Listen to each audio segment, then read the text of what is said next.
Hi there, I'm Andrea Koppel, and it's time for coffee, the podcast where you get to hear firsthand what the jobs and careers that interest you the most are really like.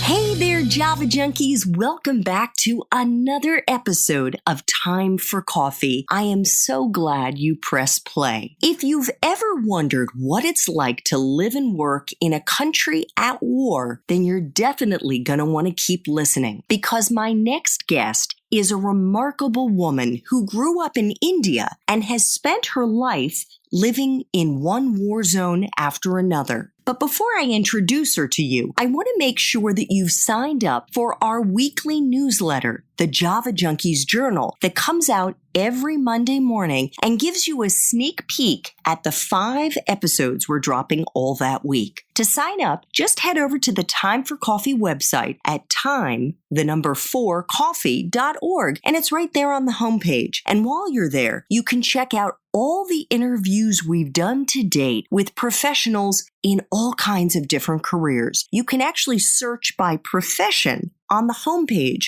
or you can go to the podcast page and scroll away until you find one that interests you. Now, grab your mug and take a chug of a delicious caffeinated brew, because it's time for another caffeinated career conversation. And my next guest is Deepmala Mahla, the Iraq Country Director at the Global Humanitarian and Development Organization, Mercy Corps. Deepmala is someone who continues to thrive in extremely challenging work environments by tapping into her endless love of learning and helping others, because it gives her life purpose and meaning. By the way, this is one of the early episodes I recorded back in the spring, which is why I'm recording this introduction after the fact. And oh, by the way, we did this recording in my home, and the dog you're going to hear barking a few minutes in is Arwen, my family's Australian Labradoodle, who must have seen a squirrel or the mailman outside our home. So thanks so much for your understanding. It just lasts for a very short period of time. Hope you enjoy listening to Deepmala Mahla. What do I do in daily life?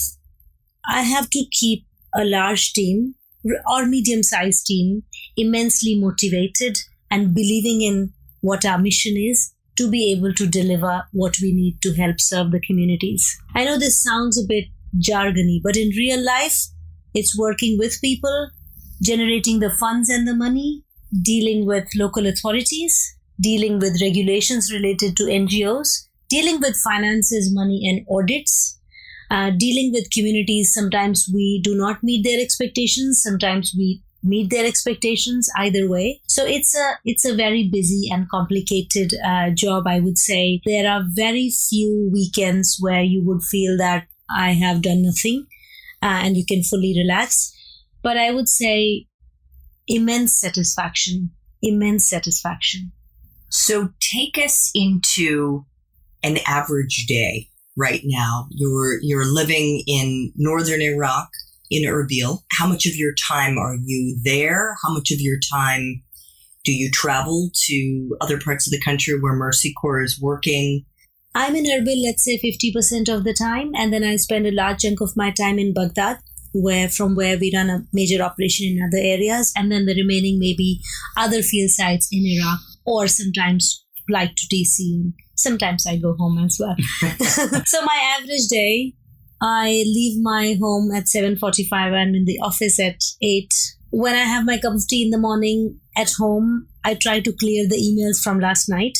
So my inbox is relatively friendly. Average in a day, probably I'll sign few tenders. I'll probably sign some purchase requests just to make sure that we have the supplies in time. I would be having some meetings with somebody in my security team, because definitely there would be 2 or 3 sites where there would have been an IED attack or an explosion or somewhere. So I have to make sure my team is all right. So there would be something related to security every day, let's say. Something related to project management, which is to that level that it has to come to my attention. Some project has done really well. Some project is stuck somewhere. Sometimes we have an interesting data. Then would be maybe one or more interactions with a peer agency, another country director. We exchange notes a lot with each other. I say in a hardship and conflict location, a CD's best friend is another CD. CD meaning country director. So that would happen. Maybe some meetings with embassies, visitors, because, many times donors and embassies who are funding a lot of the humanitarian responses, they don't get out to the field because of security restrictions. So they rely on us, NGOs, for information. So that happens quite a bit. And in a day, I would say there would be few problems which I will have to resolve. Sometimes they are small, sometimes they are big, but they are definitely there. Something related to people always happens because a lot of this work is driven by emotion and a lot comes into the office. People get worked up. People sometimes clash with each other because everybody believes in their work so much. So there are people issues are not uncommon. So how does one prepare to become a country director? What do you think the most important skills are? And I'm guessing some of them are things that you could learn in a book, and others are more soft skills. Correct. Absolutely. Some of the most important things in my experience which help you be a good country director. You can be a country director. You decide you want to be an average one or you want to be a good one. My advice, if you want to be a country director, might as well become the best possible, right? I'm with you. Openness to learn and listen. Because we all remember you are working with a team which is from multiple nationalities. And then most of your local staff, remember, they know the context and the problems more than you do. Openness to learn, listen to various views, and at the same time have the ability to exercise authority in a positive way because decision making is needed. Being tactical, being able to assess the situation is very important, and especially if you want to work in fragile context, you have to be very calm because problems will come, and if there are 3 gunshots and you cannot deal with it, don't go till you are ready to deal with it. How common are situations like that where you're working, and as I mentioned, you were in South Sudan, in Juba, prior to moving to Erbil. How often were you in a situation where you could quite literally hear gunfire? Many times, much more in South Sudan, because South Sudan in the last 2 years has been the most dangerous place for aid workers in the whole world. In the last 3 years, when I checked, more than 80 aid workers have been killed. So very, very common.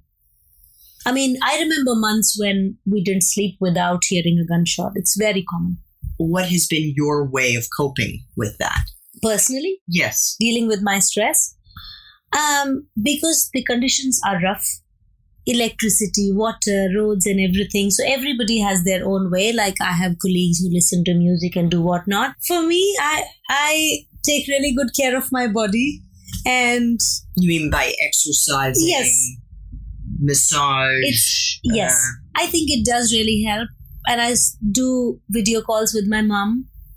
And I just feel that there's somebody who matters to me most in the world, and she's so proud of what I do. And then every time somebody says, we are so happy to be in Mercy Corps, and my day is made. I don't need any other motivation for that. Deepmala, talk a bit about the donor relations side of the job, because whether you're a country director or whether you're a program manager or chief of party, these are all functions of the job. Mm-hmm. And by donors, for those who may not be as familiar with international development, we're more often than not talking about governments, Western governments, but sometimes you have, increasingly you have other non-traditional donors, and then of course foundations. Sure. And sometimes private donors. Mm-hmm. Could you talk about what's involved, where you see the biggest challenges in that? Mm-hmm. So donor relations are, as you rightly said, key to my job. That is something a successful country director has to really invest in. My approach has been work towards making the donor believe that this is the right person and this is the right organization, and then talk about money. Because remember, donors are sick of NGO people going to them all the time looking for a check. So we have to appear and demonstrate to them that A, we know what the context is, what the needs are, and B, we have the capacity to deliver. And most importantly, your money is safe with us. Our compliance and checks and controls are very strong. Sometimes financial opportunities, meaning grants, they are solicited. A call will be released and you respond. There's another one which is unsolicited. Like they are not inviting a call, but you develop a relationship with them and then you say, I have this idea, any chance you'll fund it. So unsolicited is something which is equally important, and it's a lot dependent on the relationship which you are able to cultivate. Another very important thing, you know about a particular donor, the area you want to work in, it's not their priority at that moment. Don't leave that. Cultivate the relationship, still keep it warm. Who knows what will change tomorrow? So it's very important to keep various doors open. And anyway, donors, even if they don't give you money, they're talking that Mercy Corps is great. That helps us. And donors are friends with donors. And then sometimes it gets very personality based as well. Like you have a great relationship with this embassy, the first secretary changed and then everything changed. So you have to restart again. So just be prepared.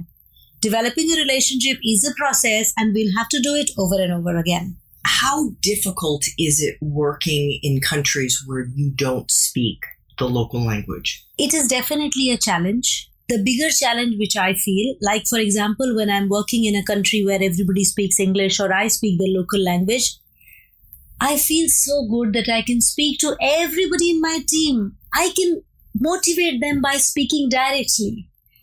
And in translation, it's not the same. However, one thing which I've learned with my experience in so many countries is that whatever level people are, respect, they are able to read. So if you respect them as individuals and their culture, they can read it really well. And you speak the local language and you do not respect them that much, they will know. Another thing which I have learned working in different cultures is that somehow body language and expressions are same. So non-verbally you can still communicate. And last thing, I'm not bad at languages and I just enjoy picking words. So like in Iraq, I speak Arabic and my Arabic is so bad.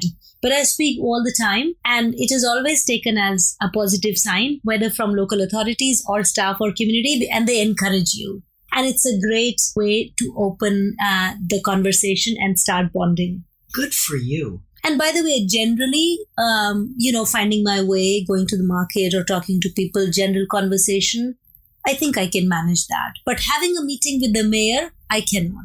But I will start up and do everything in Arabic. In my English, I'll throw Arabic words. Like rather than saying, isn't it? I would say, sa. So I keep throwing. And in the end, I'll say, my aim is to have the next meeting with you in Arabic. Do you think I can do it? Then they laugh. So it's a tactic, it's a game, and it's a beautiful language. But it's the most difficult language. I don't think I'll ever be able to learn it fully. Let's flash back to when you were in university back in India. Yes. We were chatting before we started this interview and you mentioned that you had 3 subjects that you were majoring in: history, economics, and philosophy. Yes. I decided this combination. What were you going to do with it? So in my country, if you score very good marks, you should be an engineer or a doctor. See so many Indian doctors and engineers everywhere. So I was academically a really bright one. So my family thought automatically that's my path. I wanted to learn newer things. I wanted to study logic. I did not even know what it is. So I thought this is where I enrolled. So that was the first rebellion, to enroll. And what was I going to do it? I had thought that I will get a cool job. I did not know what job, but I thought I'll get a really good job with the government. Because my father's a bureaucrat, so I thought I'll go that way. And then there's the civil services entrance examination in India, which everybody aspires to. So I did not know too much about anthropology, but everybody said that that's a really good subject if you want to clear the civil services exams. So for master's degree, I decided to enroll into anthropology. My family was happy because they thought civil services exam, good. I was happy because I thought this is a cool subject.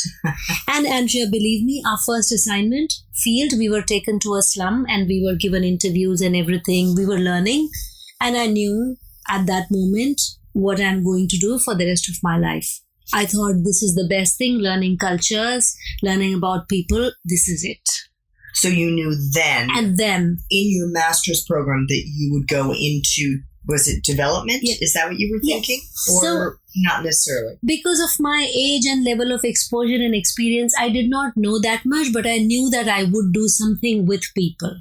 I will not sit in an office and, the cool job which I aspired for when I was younger. I knew I would do something with people. And then anthropology gave me that chance. So you went immediately from undergraduate into your graduate studies. Yes.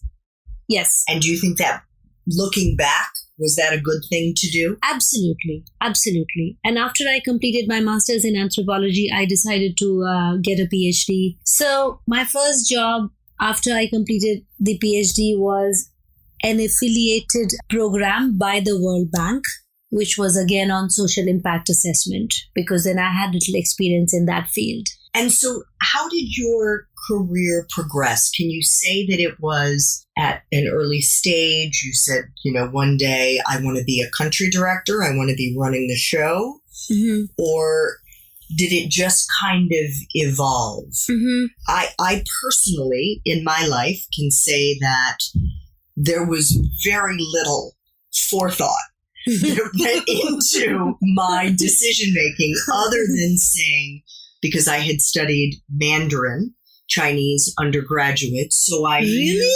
Yes, I did. Why? Because I wanted to be a diplomat. How So interesting. not so dissimilar to you in that it would have been sort of career foreign service.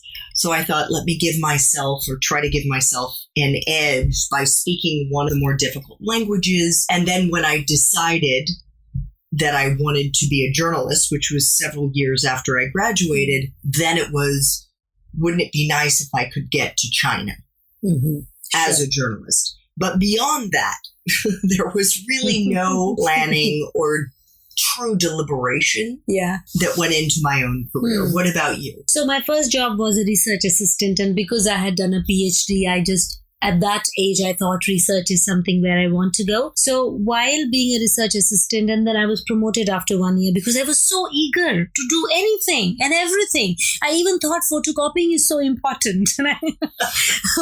So I got more exposure to these development programs, and then I shifted towards program management, project management, because I thought that is where my majority interest lies. And then the flow is interesting because I got into project management, but I was still interested in the seriously technical aspects, technical program quality. But I think by the time I was 30-ish, slightly shy of completing 30, I became a regional manager, which was basically managing a medium-sized program across 2 states. And that is where my real manager heading something bigger happened. And I just started enjoying it. And I thought, this is where I'm best, because in my view, I thought I was a combination of technical skills, technical knowledge, management experience. And then I think I'm good with people generally. So I thought, why not make the most of what I have? So what were the functions in those jobs? What was it that excited you? Just being able to make change happen, and just having the capacity to motivate a team of people to actually make a change. And the other important thing is that when you become a project manager and then a country director, you are responsible for the finances. And because everybody doesn't study finance per se, so that's a steep learning curve, because you really have to know those things, dealing with audits, dealing with your budgets, modifying and realigning your budgets. Of course, I would have a finance director and a finance team working with me, but they are trained accountants, and I'm not. So that's something which you have to learn really fast, and audits are a big reality. And also, I engage a lot or try to engage a lot in media for raising the humanitarian voice and the humanitarian portfolio of my country program and agency. And because I was busy studying these other topics, I did not study media, communications, journalism as such. However, if you become a country director, you have to be really good in external communications and internal, and professional advice and professional expertise is something which is really needed. So you learn it by reading. Friends will give you good advice who are experts. So as a country director, I would say you have to be hungry to learn. You've alluded now a couple of times to the demands of the job. Mm-hmm. Give me a sense of how long your day is. You said you would have had a cup of tea in the morning and gone through cleared out your inbox. What time are you unplugging from email, from everything else, and getting a little downtime? Right. So many years ago, I started working around this thing called time management. But because I had read some really good articles around it, and I thought it is a real thing. But now, if you ask me, my view, I don't think we can manage time. Let's not even bother about it. And why should we manage time? It is a finite resource. You should manage your energy. So that's what I focus on, because there are days when in half a day I can get so much done, and there are days when in half a day I cannot even do half of what I am supposed to do. So my entire focus is on managing my energy. And people have different work schedules, but the way I do it, that I have an open door system in the office, because a lot of people need my signature, approval, this, that, or the other. And the type of context I am in, I really don't think that I can have the system of, okay, I sign only between 3 and 4 p.m. I think it is so unreal. And think of that procurement officer who wants a purchase request. For him, this is his achievement for today, and I'm delaying it. So because of the open door system, it's very helpful. But my day in the office, I would say, usually goes in meeting people and talking to people, internal and external. So I usually prefer to break the day, like my aim is to 5 o'clock, between 4:30 and 5:30, close it, go to the gym, because it breaks my day then, and then come home, eat something, and then I spend a couple of hours in the evening, between 2-ish hours, let's say, maybe one call with Portland or DC colleagues because of the time zone. Yes. Sometimes, it's not every day, but sometimes there would be moments where I'm working till very late, but I never sleep right after shutting down my computer. I take time to unwind myself. Even if for that I have to keep awake for another half an hour or 1 hour, it is definitely worth it, because otherwise you just think, oh my God, I slept working and then I've woken up and I'm working again, and it'll exhaust you. And my job is not to keep only myself motivated, but many other people. And there are moments where I'm like thinking about work or work environment or anything, things which are not positive, and I'm sleeping. And then I make a very conscious effort and I say, why are you thinking about this at this point? Things like this will come and go. So what I'm trying to say is, I said it before, a real conscious effort to prevent negative thoughts to seep into you. It does help. And it's hard to do. It is hard to do, but with practice, we will never be 100% okay, I think. But with practice, we will be able to do this. So is this something that you've learned through a course or a book my that experience, you've read, or just experience? My experience in life, because sometimes I realize, now I think, like maybe 7 years ago, I kept thinking about an office issue till 2 a.m. and it wasn't even important. So I remind myself of all these things, and then I make a conscious effort to remind myself of the good things which I hear from community members and my staff members. What do you wish you had known when you were a university student? Something that you know now, or that you've gained through experience, that you wish that you could have told your young self? In university, we study subject-wise, like today this subject, tomorrow that subject, right? I wish somebody had told you, life will not judge me subject-wise. Many things, sometimes all the things will come together. I felt my university education really improved my intellect and my capacity in terms of knowledge about issues. It did not teach me enough about dealing with life and people. And I know that you cannot study that in the university, but I wish somebody would have told me life would be different than classes and examinations. So would you perhaps not have worried as much about your grades? To be honest, in my family environment, I don't think that was an option. That wasn't.